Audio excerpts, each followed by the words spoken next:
जी प्रेम से कहना।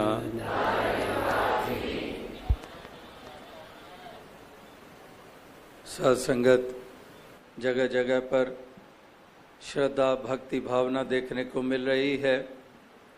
अकीदा विश्वास इस परमात्मा ईश्वर निराकार के ऊपर परिपक्व रखते हुए इस जीवन के सफ़र को तय कर रहे हैं। जहाँ जहाँ पर भी जाने के अवसर मौके मिलते हैं वहाँ वहाँ ही यही श्रद्धा भावना देखने को मिलती है। भक्तजन भक्ति भरा जीवन जीने के लिए हमेशा ही उत्साहित रहते हैं और भक्ति में सेवा सत्संग सुमिरन आता है तो सेवा भी तन मन धन की निष्काम भाव से करते हैं, अकर्ता भाव से करते हैं। और सुमिरन इस निराकार का आठों पहर ये उठते बैठते श्वास श्वास सिमरो गोविंद, जो श्वास श्वास पे नाम ले वृथा श्वास मत खोए, या फिर तू ही नंकार करो ते हर पल इसनु याद करो। तो जहाँ पर सत्संग के लिए भक्त जो भक्ति का महत्वपूर्ण अंग है, इसके लिए हमेशा उत्साहित रहते हैं कि संगत करिए साध की अंत करे निर्भाव, साकत संग न कीजिए जाते हुए बिना।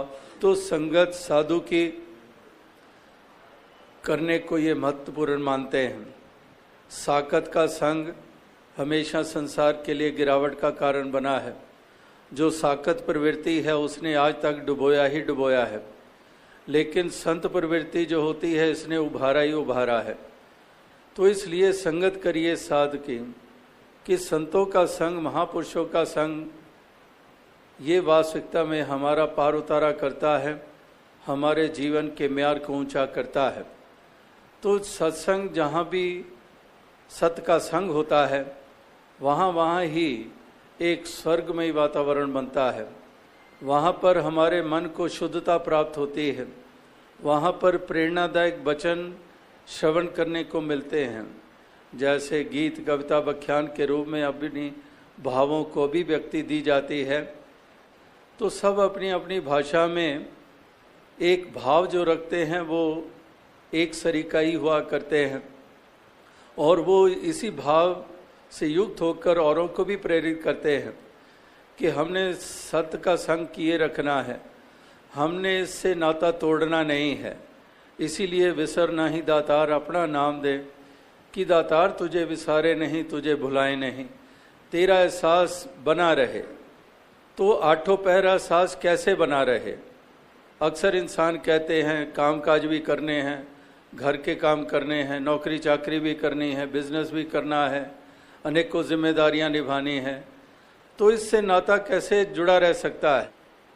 तो कबीर जी ने कितनी सुंदर मिसाल जो दी, जो दास लगातार उसको अब बयान करता आ रहा है कि सुमिरन की सुध यूं करो ज्यों गागर पनिहार, हाले डोले सुरत में कहे कबीर विचार।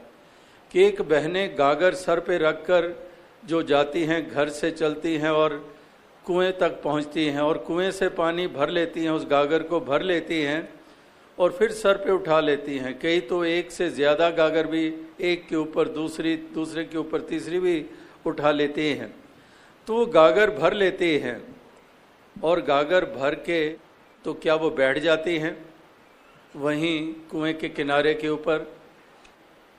फिर तो वो एम ही ख़त्म हो गया, एक औचित्य ही ख़त्म हो गया कि पानी तो भर के घर पे लाना है। तो वो क्या करती हैं, वो घर आती हैं और रास्ते में चलती हुई आ रही हैं और रास्ता भी हमवार नहीं है। यहाँ पहाड़ों में तो विशेषकर उतराई चढ़ाई पगडंडियाँ हमवार जगह है नहीं, तो उबड़ खाबड़ ज़मीन से चल कर आती हैं। लेकिन कबीर जी मिसाल क्या दे रहे हैं कि सुमिरन की सुध यूं करो ज्यों गागर पनिहार, हाले डोले, हिलती भी हैं, डुलती भी हैं, चलती हैं, बातचीत करती हैं, बातचीत सुनती हैं, अनेकों विषयों के ऊपर बातचीत चल रही है, लेकिन हाले डोले सुरत में कि वो, लेकिन उनको एहसास बना हुआ है कि हमारे सर के ऊपर गागर है, गागर में पानी है और पानी कहीं छलक ना जाए, पानी कहीं गिर ना जाए। इसलिए कॉन्शियसली या सब कॉन्शियसली कह दें, उनको एहसास होता है कि पानी है, इसकी संभाल करनी है। इसलिए वो अपने कदम सहज में इस ढंग से धरती हैं कि जिस्म का बैलेंस बनाए रखती हैं और पानी को गिरने नहीं देती हैं। अब इसका मतलब ये थोड़ी है कि वो बातचीत नहीं कर रही हैं, केवल पानी का ध्यान धरना है, बातचीत छोड़ दें, चलना छोड़ दें, क्रियाएं छोड़ दें, फर्ज छोड़ दें, जिम्मेदारियां छोड़ दें। अक्सर ये हमें मायने भक्ति के बताए जाते हैं, सब छोड़ छाड़ दो। लेकिन कबीर जी कह रहे हैं कि वो पानी भरना भी है और घर तक लेके भी जाना है, चलना भी है, सब जिम्मेदारियां निभानी है। लेकिन एहसास बना हुआ है, जैसे वो पानी का रटन नहीं कर रही हैं बहनें, पानी पानी गागर गागर उसके ऊपर उसमें पानी, ये रटन नहीं कर रही हैं, लेकिन एहसास है। तो यहाँ पर भी एहसास की बात हो रही है। जब सुमिरन की बात हो रही है तो एहसास की बात, जैसे माँ की मिसाल आती है कि माँ घर के काम करती है, लेकिन बच्चा चारपाई पे लेटा हुआ रह रह के बच्चे की तरफ ध्यान जाता है कि मैं चारपाई के बीच में सुला कर आई हूँ, कहीं वो एक तरफ तो नहीं हो गया, कहीं किनारे पे तो नहीं आ गया, यानी कि उसको एहसास, कहीं भूख तो नहीं उसको लग गई। तो माँ चाहे रसोई में काम कर रही है या कहीं दफ्तर में अगर सर्विस करती है वहाँ पर है, फिर भी उसके मन का तार अपने बच्चे के साथ वो जुड़ा हुआ है। इसी तरह से एक सत्य का संग जब कहा जाता है तो उसका मतलब यही है कि एक इस निराकार का संग बना रहे और उसके लिए इसके भक्तों का संग बना रहे। तो इसलिए सही मिलाई जिना मिलिया तेरा नाम चित आवे, कि ऐसों से दातार मिलाप करा बार बार करा, जिनके मिलाप से तेरा ध्यान आ जाता है। जैसे पहले कहा कि साकत का संग करते हैं, वो तेरा ध्यान थोड़ी दिलाता है। साकत तो दुनियादारी की बात करता है, वो तो वैर वास्तवों में यकीन रखता है, वो तो अभिमान में यकीन रखता है, वो तो कड़वाहट में यकीन रखता है, वो तो गिले शिकवे में रहता है, वो तो दिलों को दुखाना जानता है, वो तो दूसरे के हक को छीनना जानता है। उसका संग जब करते हैं तो हमारे जीवन का म्यार कहाँ ऊंचा हो पाएगा, कहाँ पर हमारे मन को वो शुद्धता प्राप्त हो पाएगी, कहाँ पर वो सुंदर भाव हमारे मन में प्रवेश कर पाएंगे। साकत का संग नहीं, संतों का संग, महापुरुषों का संग, वही हमें ये प्रदान करता है। इसीलिए सही मिलाई जिना मिलिया तेरा नाम चितावे, कि ऐसों से मिलाप करा जिनके मिलाप से तेरी तरफ मन का रुझान हो जाता है, तेरा ध्यान हो जाता है, तेरा एहसास हो जाता है। तो इसलिए इनका संग करते हैं तो ध्यान इस मालिक की तरफ चला जाता है। और ओत प्रोत सा सिलसिला है, अगर मालिक का ध्यान करते हैं तो संतों की तरफ ध्यान चला जाता है। ये ओत प्रोत सा सिलसिला है, ये एक दूसरे के पूरक हुआ करते हैं।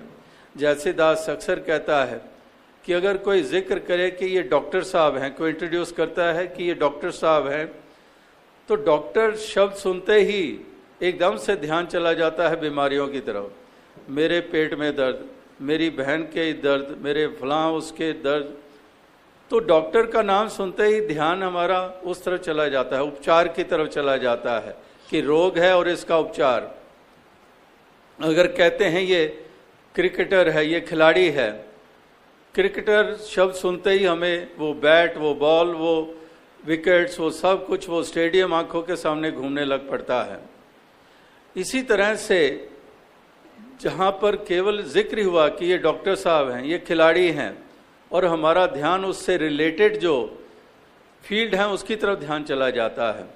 इसी तरह से जब कहते हैं कि ये महापुरुष हैं, ये भक्त हैं, तो ध्यान इस निराकार की तरफ चला जाता है, एक भक्ति की तरफ चला जाता है।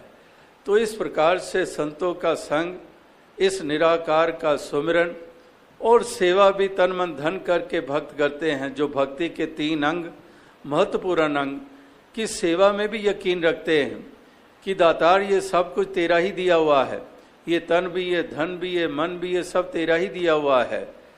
तेरा तुझको सौंपते क्या लागे है मेरा, कि है तेरा ही, तुझे ही सौंप रहे हैं।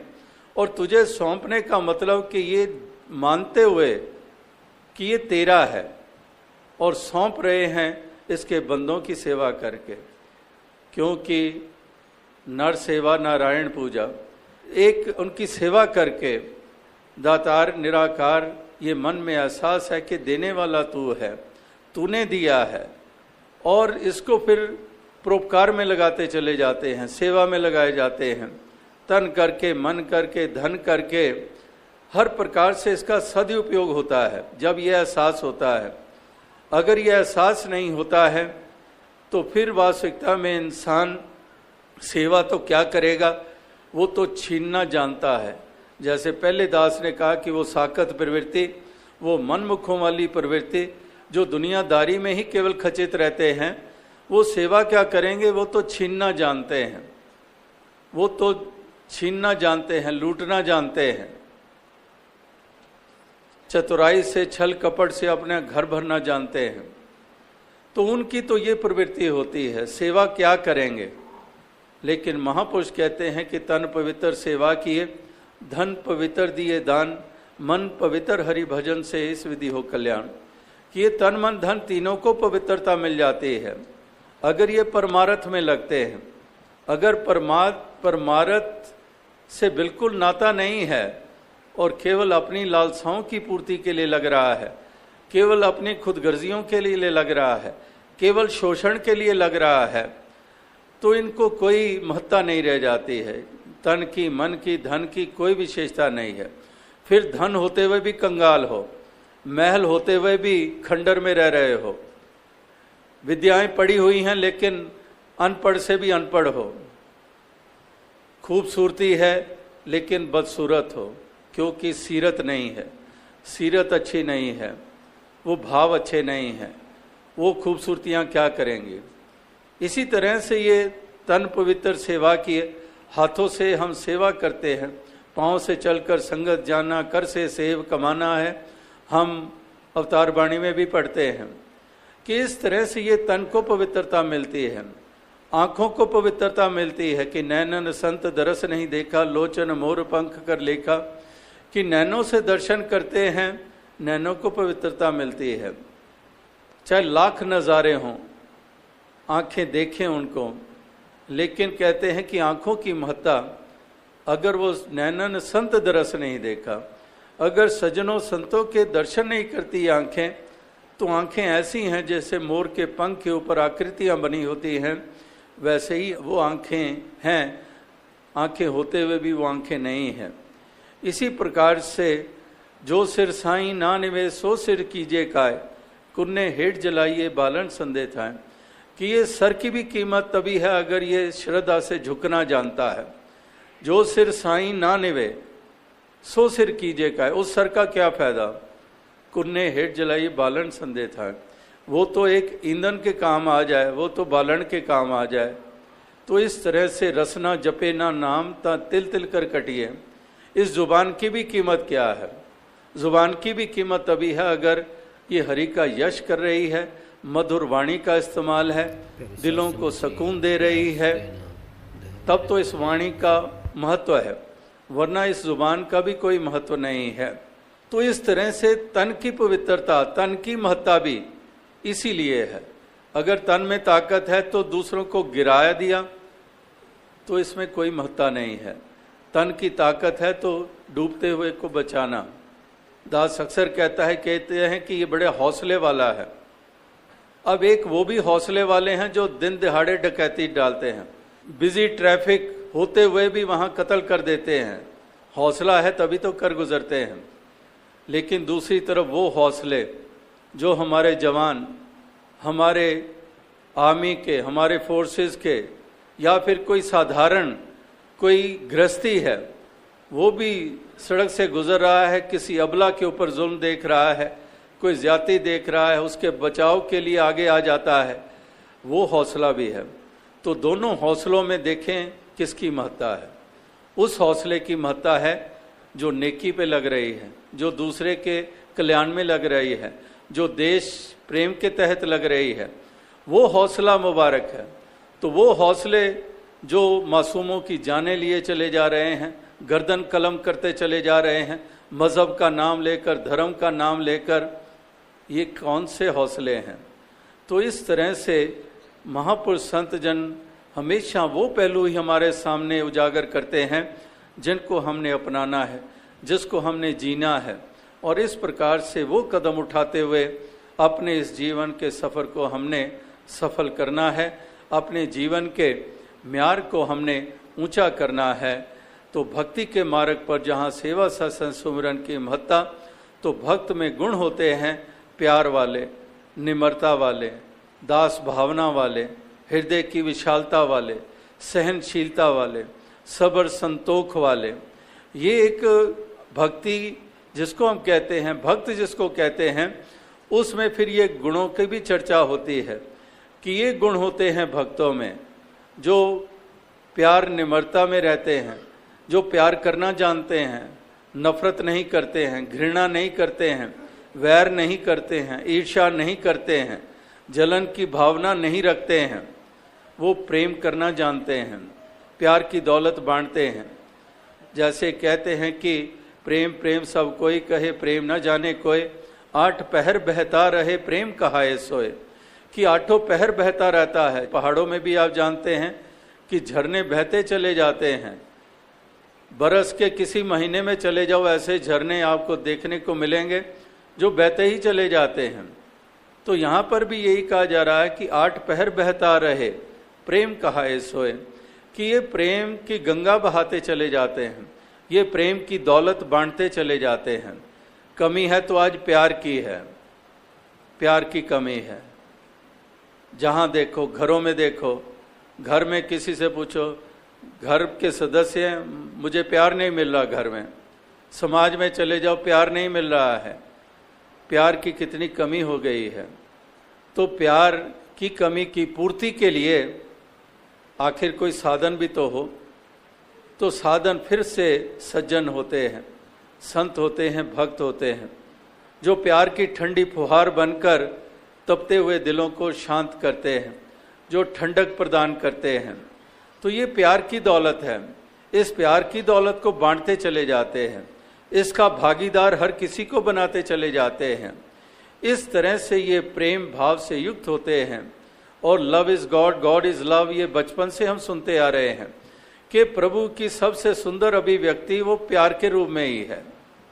हालांकि प्रभु की मैनिफेस्टेशंस कितने ही रूपों में है, लेकिन प्यार वाला पहलू सबसे एक सुंदर पहलू है। तो इस पहलू को ही अपनाते हैं भक्त। वो इस प्यार की दौलत को बांटते चले जाते हैं, प्यार देते चले जाते हैं, करुणा के भाव से युक्त होते हैं, दया के भाव से युक्त होते हैं। इसीलिए सच्चे धर्मी भी वही होते हैं, क्योंकि दया धर्म का मूल है, पाप मूल अभिमान। तुलसी दया न छोड़िए जब लग घट में प्राण। तो एक दया भावना से युक्त होते हैं। महापुरुष मिसाल देते हैं, कहते हैं कि संत हृदय नवनीत समाना, कि एक माखन के समान होते हैं, एक नवनीत के समान, माखन के समान होता है संत का हृदय, भक्त का हृदय। तो उसमें एक और मिसाल जुड़ती है। कहते हैं कि माखन की वो टुकड़ी पिघलती है जिस टुकड़ी को आंच दी जाती है, सेक दिया जाता है, वो माखन की टिकिया जो वो पिघलती है। लेकिन संत की महत्ता इससे भी आगे, कि सेक या आंच किसी और को लगती है और पिघल ये जाते हैं। इस तरह से इनका एक दयालु हृदय होता है, एक दर्द होता है हर किसी के प्रति, दूसरों के प्रति। तो इस प्रकार से जो दास बात कह रहा था, जो भक्त के गुण होते हैं, प्यार वाले, निम्रता वाले, दास भावना हमेशा रहती है, दूसरे को नीचा दिखाना नहीं जानते, ना दूसरे को नीचा मानते हैं। आपस को जो जाने नीचा, सही गनिए सब ते ऊंचा। बुरा जो देखन मैं चला, बुरा ना मिलियो कोई, जा मन खोजा अपना, मुझसे बुरा ना कोई। अपने आप को नीचा मानते हैं, अपने आप को दास मानते हैं, अहम अभिमान नहीं। दुनिया में तो दूसरों को ही नीचा माना जाता है और दूसरा बताया जाता है। जाति के आधार पर तू नीचा, मजहब के आधार पर तू नीचा, भाषा मेरी उत्तम, रंग मेरा गोरा, तू काले रंग का, तेरा तिरस्कार। इस तरह से अनेकों अनेकों नेशंस के हिसाब से, प्रांतों के हिसाब से कितने कितने बाउंड्रीज, कितने कितने दीवारें तो इस तरह से इंसान अहम करता है, अभिमान करता है, तन का भी, धन का भी, विद्वता का भी अभिमान करता है और दूसरे को नीचा दिखाता है, दूसरे को नीचा मानता है। लेकिन भक्त महापुरुष ये सत्कार करना जानते हैं, ये दूसरे का आदर करना जानते हैं, अपने आप को निमाणा मानते हैं, अपने आप को अधूरा मानते हैं और उसी अधूरेपन को पूरा करने के लिए ही हमेशा यत्नशील रहते हैं। और संसार में दूसरे को नीचा माना जाता है, अधूरा माना जाता है और उसकी फिर निंदा की जाती है। उसको जहाँ बैठेंगे उसकी निंदा करते चले जाएंगे। तो एक अंग्रेजी में कहावत है, if you spend more and more time in improving yourself, less and less time is left to criticize others। कि अपने आप को सुधारने में अगर अधिक समय लगाओगे तो दूसरे के ऊपर उंगली करने के लिए समय नहीं बचेगा। तो इस प्रकार से अपने आप को सुधारना, अपने आप को संवारना, तो इसलिए वो तभी संभव होगा, पहले अपने आप को अधूरा तो माना जाए, पहले वो विनम्रता तो आए। अगर है ही नहीं है, मैं ही हूँ, मैं ही पूर्ण हूँ, मैं ही सब कुछ हूँ, तो मैं करते चले जाएंगे तो इम्प्रूवमेंट का तो कोई स्कोप ही नहीं रह जाता है, क्योंकि आंख के सामने पर्दा आ चुका है, सच्चाई क्या देख पाएंगे। तो इसलिए विनम्रता, दास भावना, हृदय की विशालता, सहनशीलता, ये अनेकों गुण हैं जो भक्तों के होते हैं। इस निराकार का शुक्र करते चले जाते हैं कि दातार तेरा शुक्र है, तूने ये घड़ियां दे दी हैं, तूने ये पल छिन दे दिए हैं, ये कभी कभार हिस्से में आते हैं, ये दातार तेरा शुक्र है। ये भक्त शुक्र करना ही जानते हैं, शुक्राने का ही भाव रखते हैं। शहंशाह बाबा अवतार सिंह जी भी कहते हैं कि करदा रब दा शुक्र हर वेले हर हाल दे अंदर, करदा रब दा शुक्र कि हर वेले हर वक्त हर हाल में, कैसी भी स्थिति कैसी भी परिस्थिति, हर वेले हर हाल दे अंदर करदा रब दा शुक्र। तो ये शुक्राने के भाव के कारण ही आनंद ले रहे हैं। और अगर शुक्राना ना हो, शिकवे हो, तो आनंद कभी मिल नहीं सकता है। तो फिर ये बरसात हो, ठंडक हो, तपश हो, ये आनंद लेते चले जाते हैं क्योंकि शुक्राने का भाव है। तो इस तरह से दातार कृपा करे कि ऐसे ही हर किसी भक्त को ये महत्ता प्रदान करे, ये भावनाएं प्रदान करे, ये मन की अवस्था प्रदान करे और साथ ही साथ ये दुनियावी सुख भी तन मन धन के दातार आप सभी को भी प्रदान करे, सारे विश्व को प्रदान करे। साध संगत जी धन। प्यारी साध संगत जी, प्यार से कहना धन निरंकार।